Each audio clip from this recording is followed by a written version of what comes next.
Good morning. This is Breakfast with Brian, and I'm Marcella Berg. And I'm Theo Cade. And today we listened to Philosopher's Note by Brian Johnson on philosophersnote.com. The book was called Positive Addiction by William Glasser.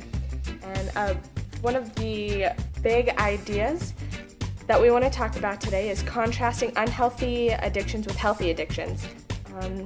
And so one question that I'm really interested in knowing what you think about, Theo, is how do you contrast self-destructive addiction into healthy addiction?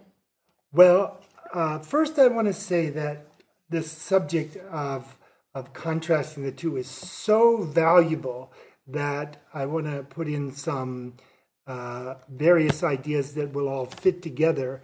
And so if you need to listen to it over again or stop it and play something back and to understand the elements and then how they fit together, I highly recommend that.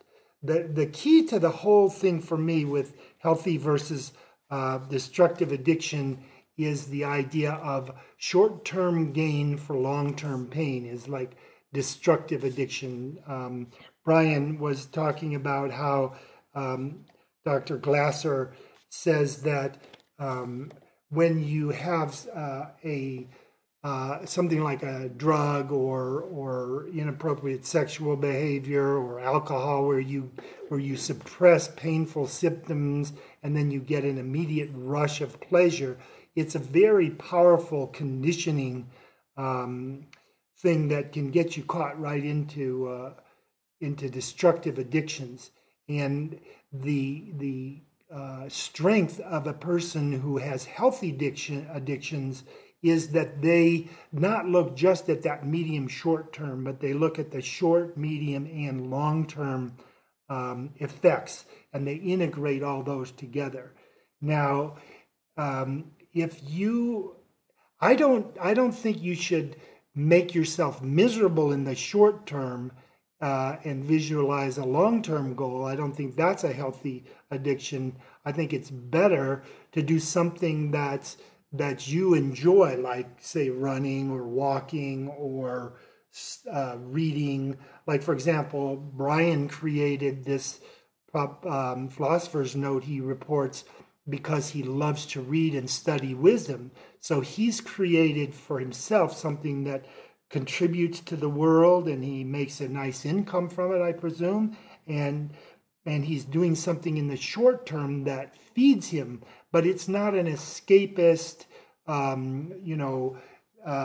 repressing symptoms, immediate rush. It's more of an even, steady, ongoing, like he talks about persistent behavior as a element in it.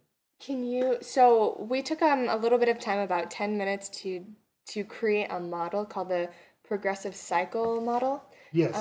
Before we did the Breakfast with Brian, and I was wondering if you could describe it for the audience, and also we'll post it at the bottom of this post so you can take a look for yourself. Right. So as you're listening to this, you'll be able to look at the model. At the top, we have what we call the burnout line, and that is where you just go zoom. You try to just keep going and going and going and not stop and rest towards a goal. Like for example, I have a friend who works with a lot of wealthy people who he does sort of a combination body work and talk therapy. And a lot of people that will tell him, I make a lot of money, I have a big mortgage and a family to support, and I hate my life. So that's not a healthy addiction to me. That's like just looking at the long term.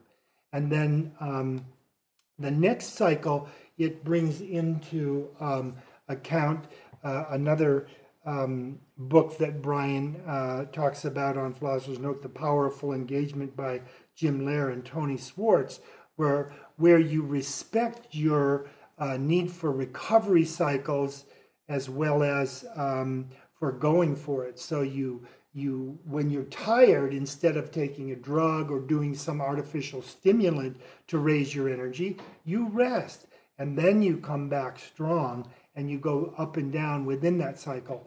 And now you'll notice that even within the The bigger cycles, there's smaller cycles. So you might have something that's a lifetime cycle that has eras, 3 or 4, 5, 10 years of your life. Then you might have one that's years or months. Then you might have one that's days and weeks. And then you might have one even within a given day. You have some up and down energy cycles, but you respect your own need for recovery and do healthy, restful things rather than just push yourself till you're burned out. And so I noticed that on this model, where you're still going forward, it looks like, no matter how many times you rest or how low and long the rest period is, it's still a forward-looking model as opposed to a regressive model, which would be a negative addiction. Exactly. So it's important that you define the meaning that you make. I'm thinking of Man's Search for Meaning by Viktor Frankl, which also you can see the notes on Philosopher's Notes. In the long run, you're still doing something meaningful. You're not defining, when you're taking a well-deserved nap, you're not defining yourself as a loafer. You're doing something wise in recovery.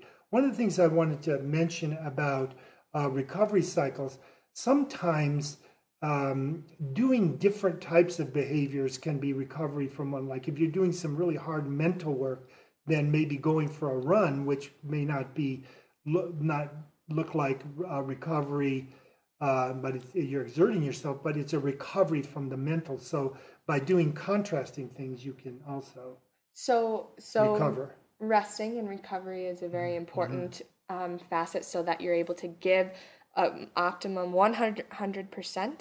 And I'm wondering, can you just talk a little bit about the strength, like emphasizing your strengths and not giving into weakness, and that aspect of it? And I think that comes from the old adage of know thyself, of knowing what your calling is, of looking inside and what is it that really feeds your soul. Like studying wisdom feeds Brian's soul, and probably most of the people would be listening here, or you wouldn't be listening. And then Glasser also gave two elements that I thought were really good. He said strength comes from love and worth. And so when you find your tribe, as Seth Godin says, when you find people that value with similar values, then you'll and then you do things that contribute, you'll feel a lot of love and self-love from doing worthy things. And the thing to me about self-love is you're with yourself 24 hours a day, 7 days a week. So, and you're closer to yourself than anybody else. So that's where you're going to really feel a lot of love and get that strength, when you're doing something that's contributing and worthy and good in your own values. And a quote that really speaks about that Brian brought up is, the ability to find love and worth is what separates the strong from the rest of us. On the self-destructive cycle, what happens is at first you'll feel immediate pleasure, and then less and less, until it gets to where you even feel less well than you would have had you not started, and you have to take it just to feel even a little better than you did. So long-term healthy addiction is the opposite, that you have a long-term upward progress of quality of life and joy and pleasure. So something that I just wanted to bring up that I learned while I was listening to this Philosopher's Note was how strong people face reality now, and weak people, they create these symptoms. They don't even realize the symptoms that they create for themselves in their life. But to create pain in their life that they can like immediately focus on, versus the pain from not facing their reality. Right, and then they go to the responsible perspective, like, oh, I have to do this because to relieve these symptoms, rather than having a lifestyle and behaviors that don't create the symptoms in the first place. Right, which and that's a very reactive spot to be in. Right. And that's something I think that we want to focus on in our next Breakfast with Brian, is ways to go from a less reactive state of being. So we've created a link to the book that we just talked about called Positive Addictions by William Glasser at the bottom of this, and we'll also include our graphs. So we hope that you get something out of this and are able to concentrate and create healthy addictions in your life. So look forward to talking to you the next Breakfast with Brian. Have a good day. Have a good day. Bye.